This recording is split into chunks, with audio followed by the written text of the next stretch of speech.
Welcome to Free Your Inner Guru, the podcast for discerning seekers, where we have all of the community and none of the cult. I'm your host, Laura Tucker.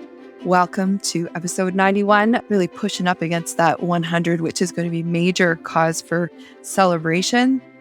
This episode is a solo, and I'm hoping everything sounds okay and the video looks okay. I'm using a new tool that I'll share more about if I end up sticking with it. For this particular episode, which is my first solo episode in a really long time, I really felt it's important to be seen as well as heard, so that, I'm here in my office with lights, cameras, and action. And I'll give a little bit of a backdrop, and then we'll jump into today's big topic, which is a response article I wrote and the ensuing conversations about the blockbuster show, 9 Perfect Strangers. 9 Perfect Strangers, if you haven't heard of it, it is a drama, satire. I think it's turning into a thriller based on what I see, but it's airing on Amazon Prime Video in Canada, where I live, Hulu in the United States, and I'm not sure the rest of the world, but a simple Google will take you there, obviously, if you become interested. And I was on vacation. I'm very grateful to have been able to travel to Vancouver to spend some time with friends and in a more temperate climate than here in Toronto when it aired. And it had caught my attention via a trailer, which you'll hear more about in a moment when I start reading this article. But it really touched on a huge event in my life. Many of you are probably here listening to the podcast because of that event, or perhaps having seen or heard me in the Wondery podcast Guru, The Dark Side of Enlightenment, and the documentary Enlighten Us. Now, I don't like the idea of this particular event in my life defining me as a whole, but I am aware that it's a big part of my public presence.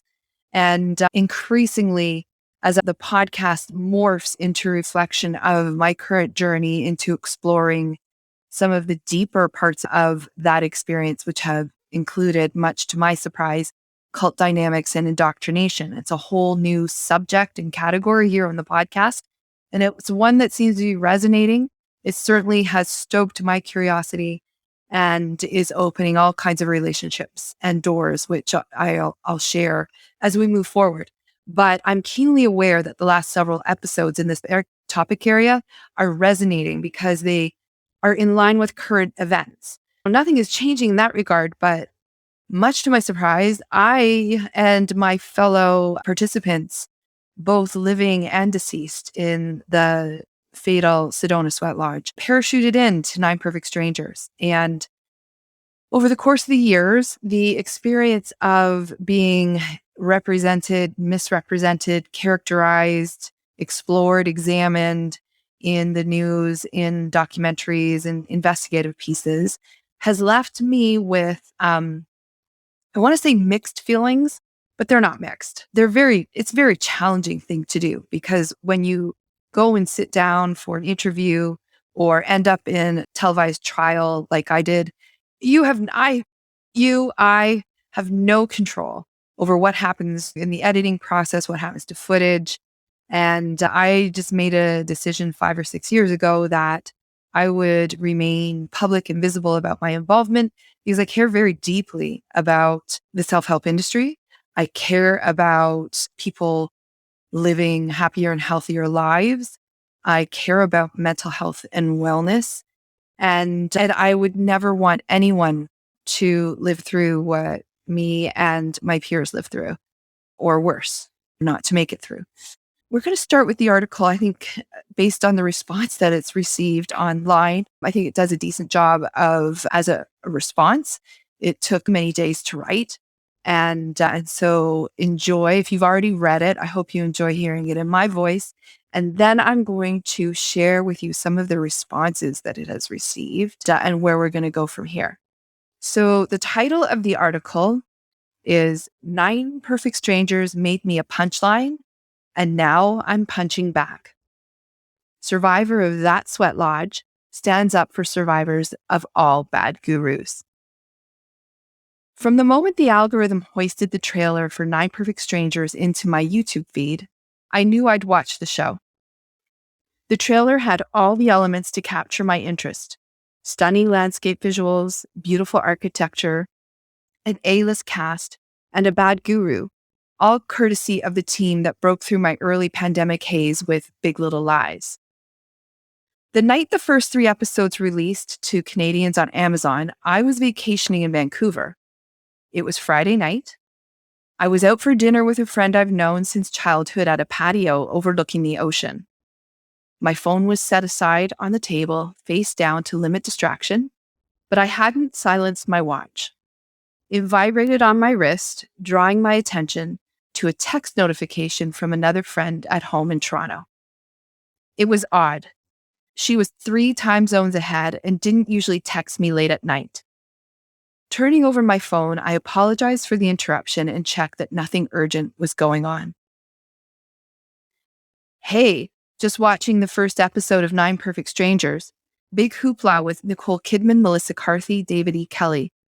First 5 minutes in, they meant to remember those people in that sweat lodge. It stopped me in my tracks and I had to message you.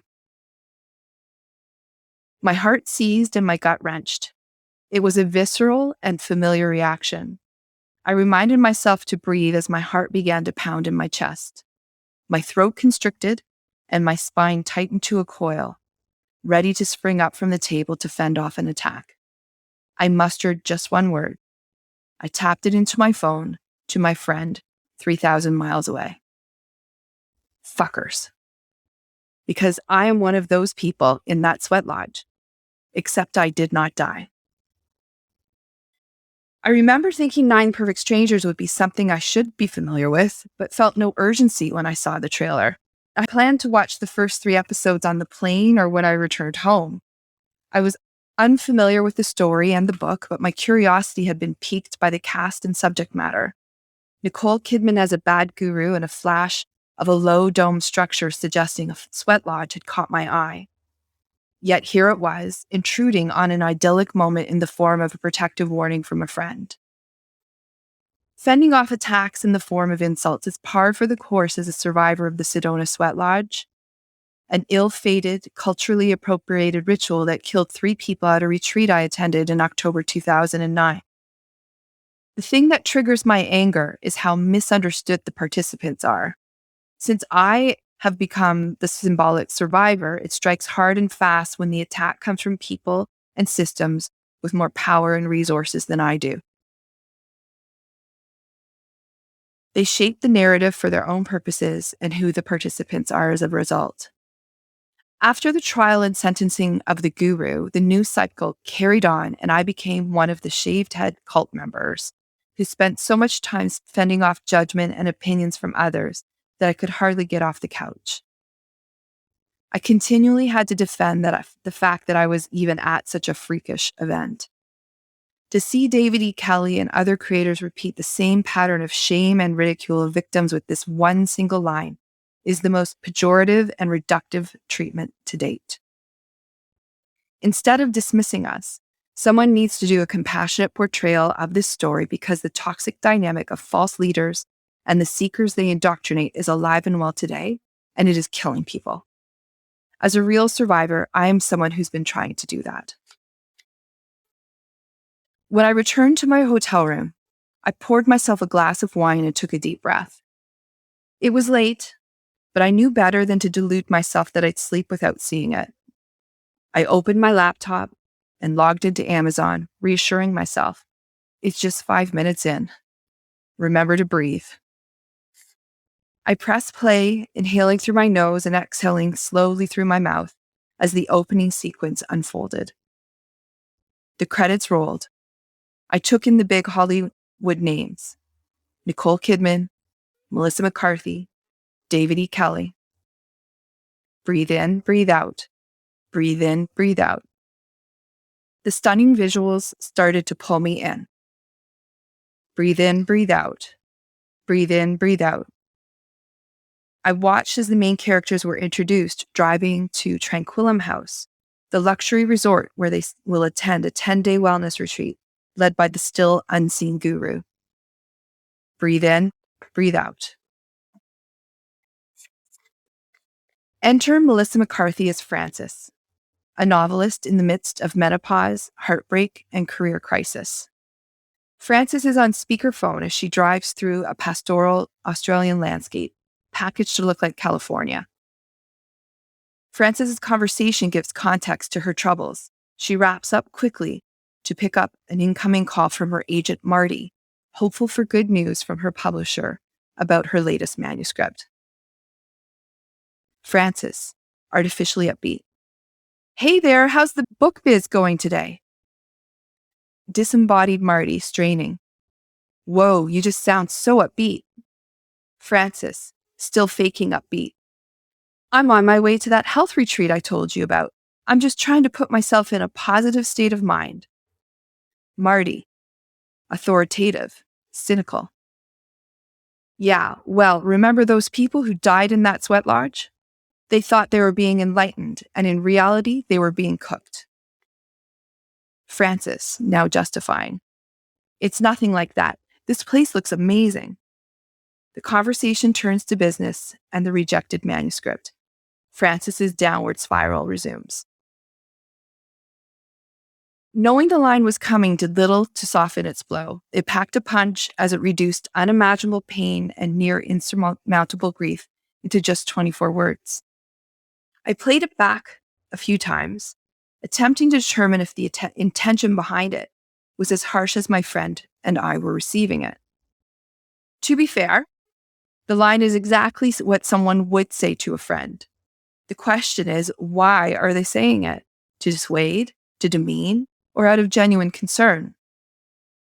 Of course, everyone responds, it's nothing like that, and I'm not like them, when it's exactly like that, and they are exactly like us.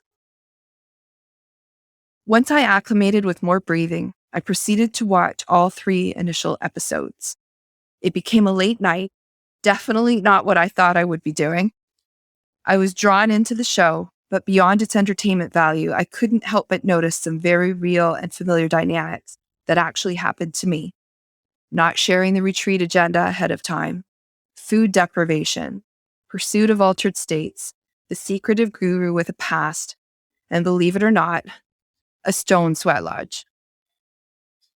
Other more subtle tactics were also present, including manipulation through fear of missing out. When I returned home 2 days later, the line was still bugging me. I went to the novel to see if it was treated the same way as in the script. I seriously needed to know who to be pissed at. Turns out the line is in the novel by Leanne Moriarty. The context is slightly different, and there's one simple yet significant alteration. On the page it reads, "Remember those poor people who died in that sweat lodge." Poor. The only word that might hint at pity, empathy, or sympathy has been removed from the screenplay. Those people, those poor people who died, that sweat lodged. To be a survivor of the Sedona sweat lodge is to be minimized, if not overlooked. Survivorship has earned me a place in a weird kind of limbo between life, death, and a plot point in other people's projects. They use survivors' desire to share our lived experience for entertainment and profit. There's been a documentary movie, Enlighten Us, in 2016, and an episodic podcast, Guru, in 2020.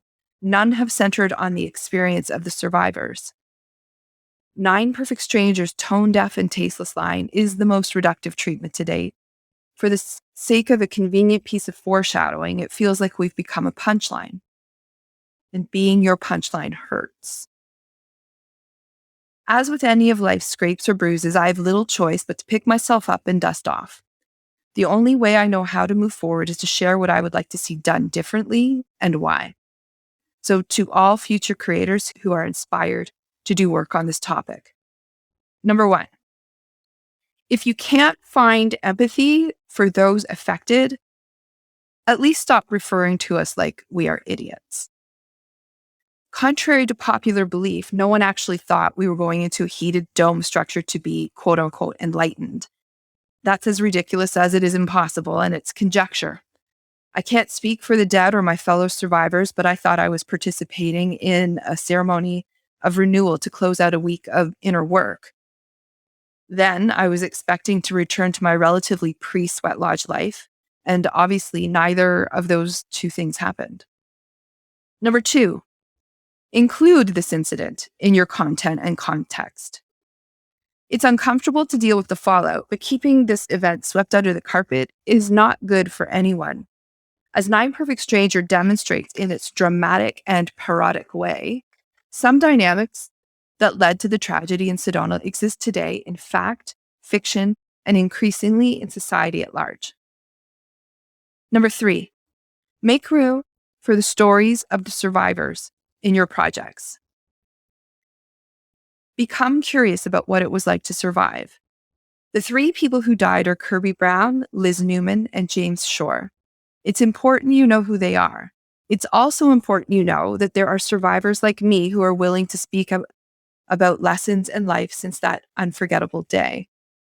And I'm just going to leave the article for a moment here to highlight Brandy Amstel and Julie Min, both of whom have 2 episodes on this podcast, and they are well worth listening to. So back to the article.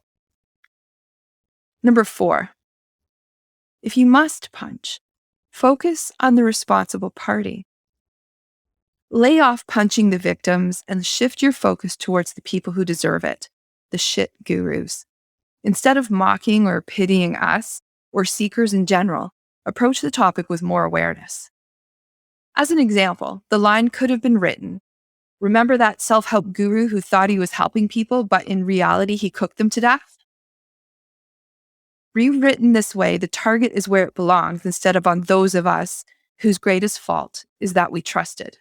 Unless you actually mean to take the cheap shot, in which case, to lift another line out of the show, fuck off. Number 5, don't sensationalize the facts. They don't need it. Do the research and you will find facts that are stranger than fiction. It's a lot to sort through, but others, including me, have made a solid start.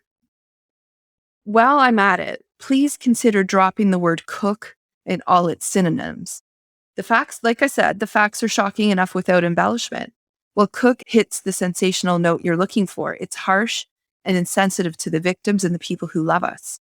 If that's too much to ask, know that at your worst, your words can never touch the pain of the actual experience. Number 6, apply pressure on powerful people in government and at the helm of the self-help, coaching, and wellness industries. 3 people died in a sweat lodge at a self-help retreat 12 years ago. There have been other incidents since, including last month when a 32-year-old woman collapsed at a life coaching session targeting mental demons by evoking past trauma. She died 2 days later. Throughout the pandemic, conspiracy thinking with roots in white supremacy has proliferated through the self-help, coaching, and wellness industries. Toxic gurus are using their influence to convince their trusting community members that they are too conscious and superior for vaccines. They are prolonging the pandemic and killing people as they spread disinformation. This toxic and deadly dynamic is happening without recourse because the self-help, coaching, and wellness industries remain unregulated. I understand this could all seem like much ado about nothing. The line is inconsequential to the show. However, it's consequential to me. As I took inventory of my response to 24 words beginning, remember those people, I did what I've done for too long. I tried to rationalize and convince myself that any mention of the story is better than obscurity, that the significance of the event might actually be making its way into our cultural lexicon. But the show and the novel before it is a work of fiction. Unless the viewer is already familiar with what happened in real life, the brief reference is likely to fly past as similar fiction. Since that's the case, 4 episodes in, and actually now 5 episodes in, I'm wondering what really is the point. The treatment of this line in a high A-list show reflects larger problems that need to be addressed. Creators, showrunners, and journalists can meet the moment of the times. This moment where people who have been victimized and traumatized are no longer subjects of ridicule. And me, I'll keep going with my podcast and writing, starting with a series on the dangerous dynamics I see embedded in a bit of entertainment called Nine Perfect Strangers, and how we have all climbed into a metaphorical sweat lodge, otherwise known as COVID-19, with deadly gurus and unethical wellness influencers using their charisma for profit, prolonging the pandemic. This time, the consequences aren't limited to a small group of people in the middle of the desert. This time, it's affecting us all. So here we are. It was just take a moment. Normally, I don't read during the podcast because it feels less like I'm talking directly with you. Like I said, it took days and days to write. Fortunately, I had some really good support. I released it on the Friday of Labor Day weekend. And if you're watching the video, you're going to see I have my shit disturbing grin on right now. So I felt it was important to get it out before Nine Perfect Strangers was finished. And I released it on the Friday of Labor Day weekend because Nine Perfect Strangers airs on Fridays on Amazon Prime. They're releasing one new episode for the next few weeks. And before I launch into anyone's responses here and some of the energy around this, I do want to share, I didn't write the article to dissuade anyone from watching it. In fact, my husband and I are still watching it, and it's entertaining. It's no Big Little Lies, I will say that, but that's a whole other thing that is far outside the scope of this podcast. And I've got some critique around some of it. But ironically, one of the characters that I'm enjoying the most are Frances. And it wasn't Frances's line, but it was her scene that it dropped in. But Melissa McCarthy is so endearing, and I haven't seen a lot of her stuff. And obviously, I know her more as a comedian, but boy, does she know how to hit a dramatic note. And and maybe it's because of age and stage. I don't know, but I'm identifying with Frances the most at this point. Anyhow, so I dropped the article on my personal Facebook, thinking that was the place to start, especially since it was a long weekend. I figured it would be pretty quiet. The weather's great, and everyone's getting their last bits of official summer in before school starts, whatever form that's taking. And because my personal Facebook, it's a public post, but it's a lot of people who actually know me. So off it went. And then Instagram. And because I've received so much support from Wolf Terry, these are our past guests here, Wolf Terry, Shulamit Berlevtov, Yanya Lalich. Ever since I shifted the content, I don't if you realize it was as intentional as it was, but the pivot really started happening 10 episodes ago with my conversation with Nathaniel Garrett Novosel. It became a big conversation about ethics. And that's when the pandemic and politics and vaccination ethics started to enter into the conversation with this big focus on ethics, which has been occupying a lot of my energy and intention since then, to understand that life is more than about mining yourself for growth and experience.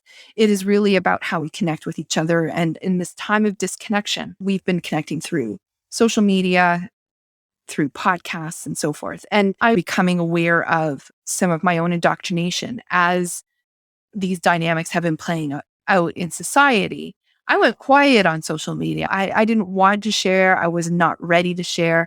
I needed to do what is healthy when you're excavating your psyche. And that's like, talk to some experts and keep that shit off social media. Clearly, I've reached a moment a little while ago where I don't need to keep it off of social media anymore, but it took some sorting. So back to Instagram and these past guests. I'll also mention Ada Piederico. You're going to hear from her in a moment, and by the way of a comment that just happened moments before I pressed record here. So all of these people commenting, and it is really the first time in public that there's been any discussion about any of these issues with me. And it is as gratifying as it is healing and encouraging and motivating. So I want to read off some of these comments to you. And they are public. I think I will just use people's first names, but you can find them if you want. So from Steve, great article, Laura. I really appreciate how you brought attention to an issue of men that many don't think about or see, but is both important, especially timely in the midst of COVID-19 here. Thank you for your vulnerability and the depth of thought and effort you gave to this. So that's the only great article comment that I'm going to read. Thank you.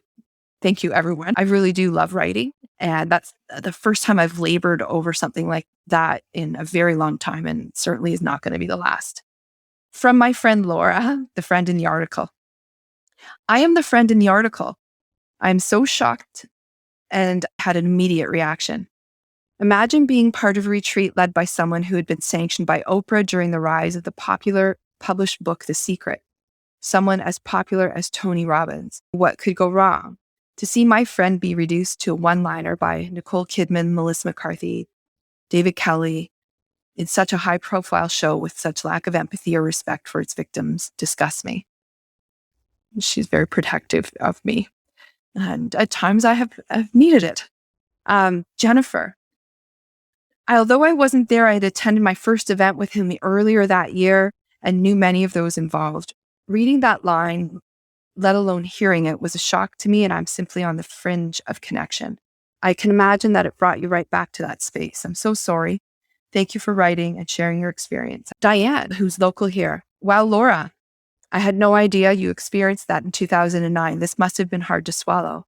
I haven't watched the series, but have done a few similar retreats in the past. Sorry you had to experience that in 2009 and again now. And I'm just going to add to this. So Diane is somebody who I would have thought knew for sure. And it's one of those things you never know when people don't. And that's added layers of complexity, especially back when I was still so deeply shamed by my involvement. Fun thing is, or funny in a twisted kind of way, is Diane, somebody went on to recommend to her that if she wanted to know more, to listen to Wondery's Guru, The Dark Side of Enlightenment. She sent me a message. She's like, oh my God, you're in that too. I had no idea. And it reminded me that last year, I wrote this back to her in some of our direct messages. When Wondery's Guru podcast came out last year, it was July 1st. It was my husband's birthday. It was Canada Day. I was in the middle of that horrendous eye infection. I was feeling sick. I was looking just like somebody had beaten me up. And I was just in no shape to do anything.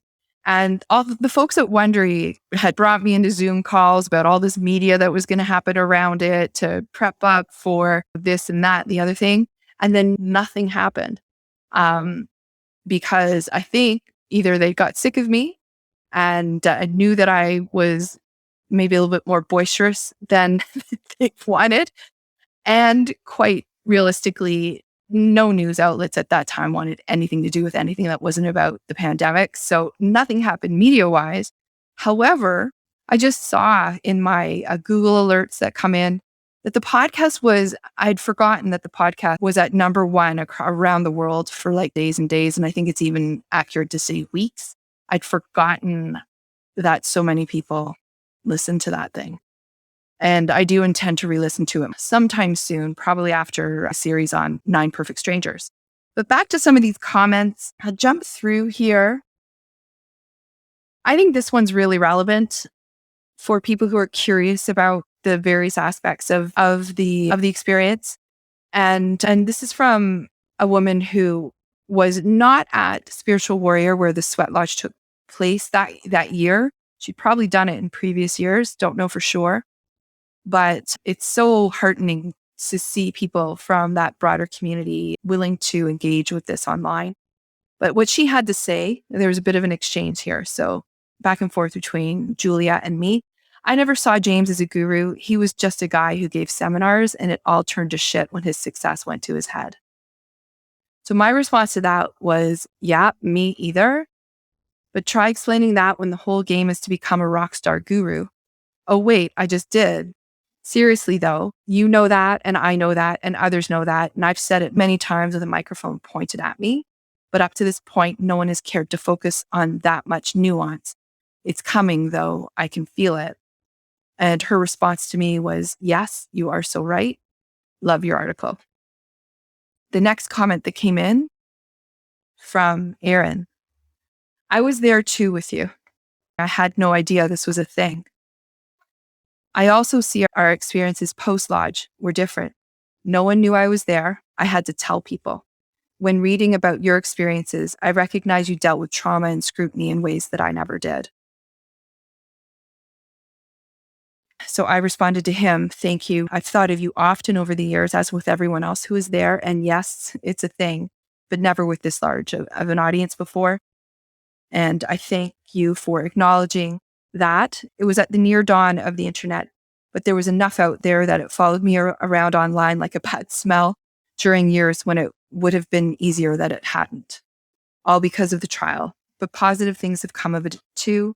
I shed a bunch of judgmental people from my life, have so many more interesting relationships with people I've met, and I've got a podcast that I love as a result.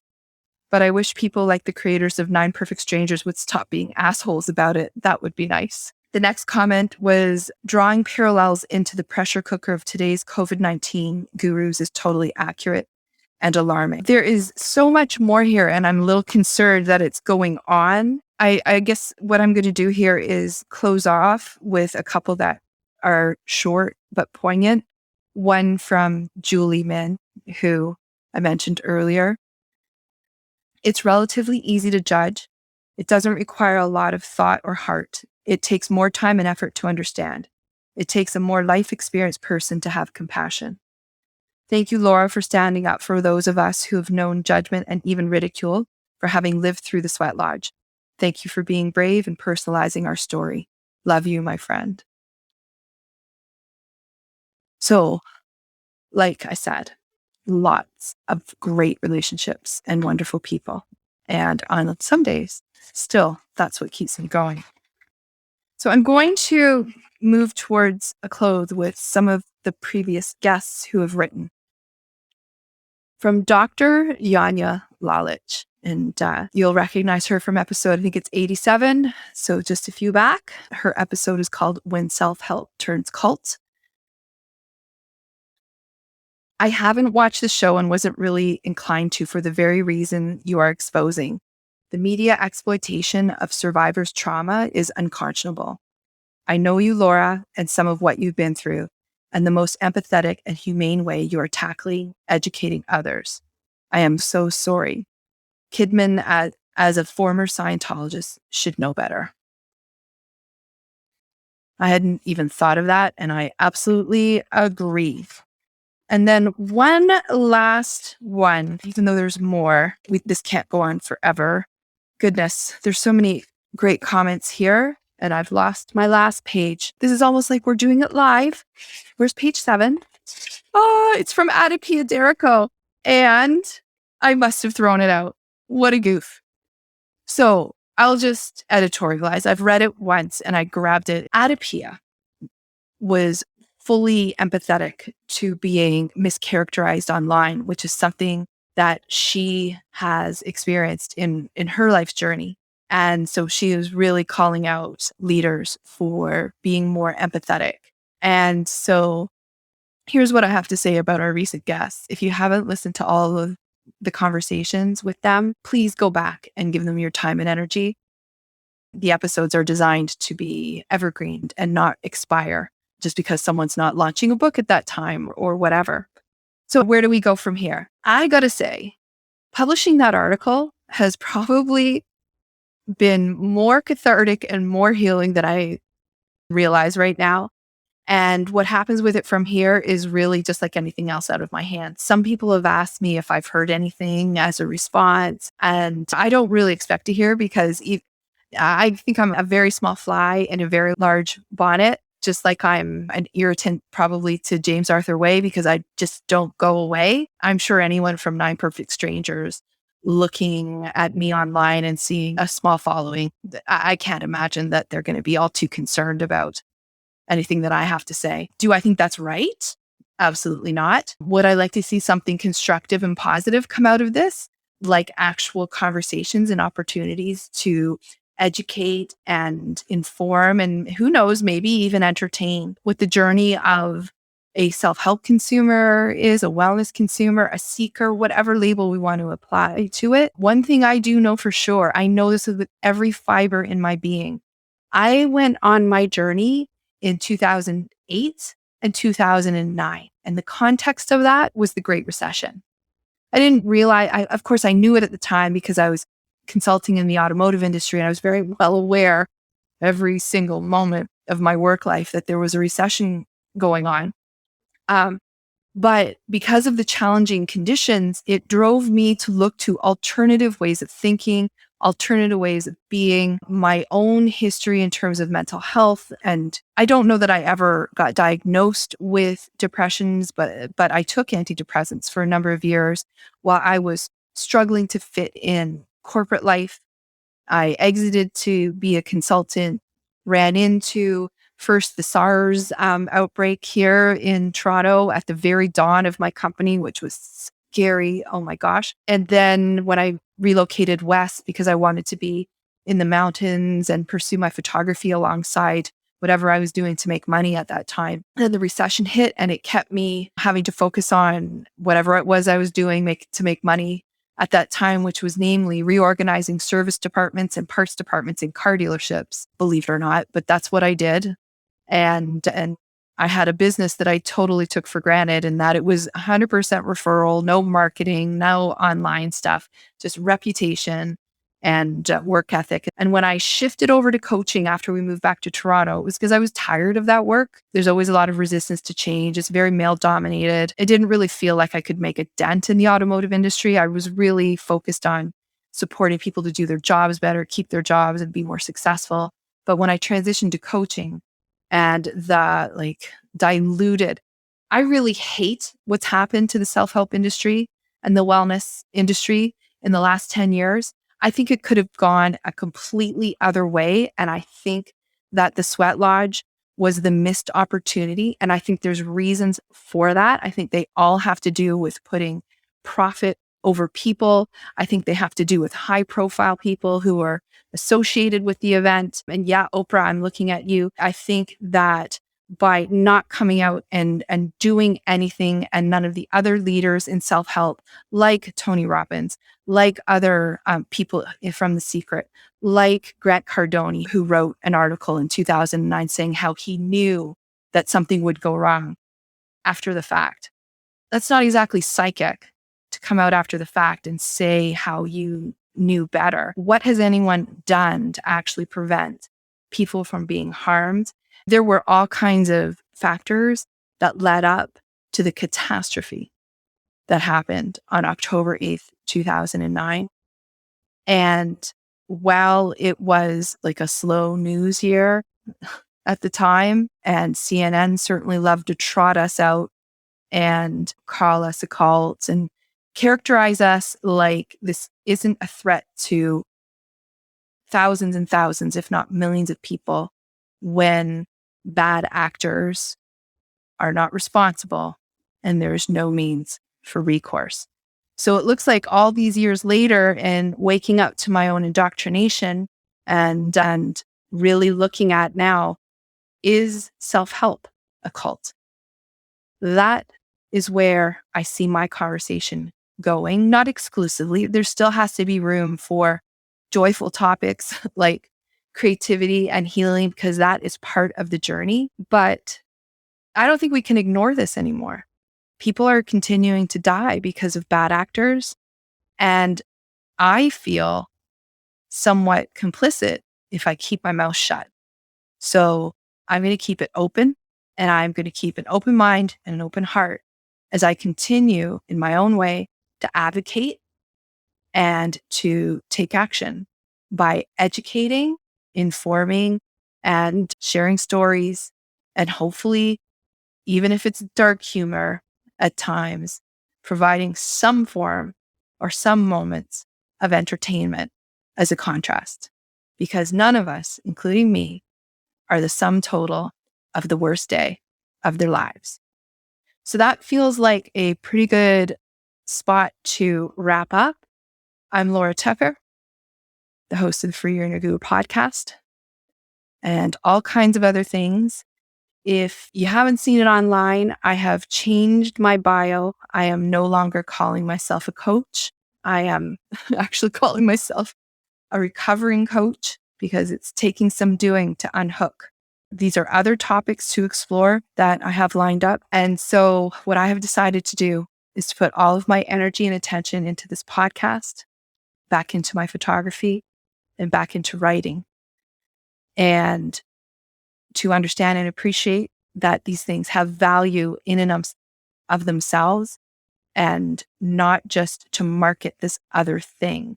And that's taken some undoing. And this is the first time that I've spoken about it on here, but the podcast really never was to promote my coaching, even though it was. It's part of that content mill in the fake business model of the self-help industry, but it's always been something more. And I love that it is becoming something more on the outside. And so this is actually a great opportunity for me to let you know that there are ways that you can support the creation of this podcast. They've been around for a little while. They've been on the side.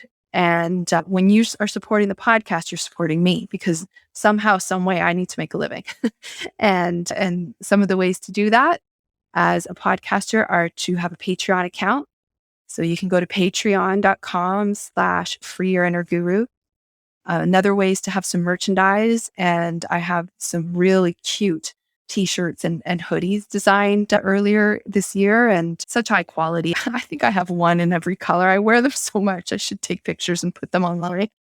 But they're ready there and they ship free within Canada and the US. I've got a good arrangement there. There's no duty cross border either way. And it's in Canadian currencies. So if you're American, just think about 75% to 80%. So if it says $100, which it doesn't, nothing on there is $100, but it's $100, it's about $75 American. So that's all good. I might switch it over because we Canadians are a lot more used to shopping in US dollars than the other way around. And the other thing is that I have rebuilt my personal website and I've put my photography up for sale and have a newsletter going over there. And that's over at lauratucker.com. The podcast is on its own site at freeyourinnerguru.com. This is an awfully long explanation of all the ways that you can support me, but that's me. I'm a talker. And on that note, thank you for listening to Free Your Inner Guru.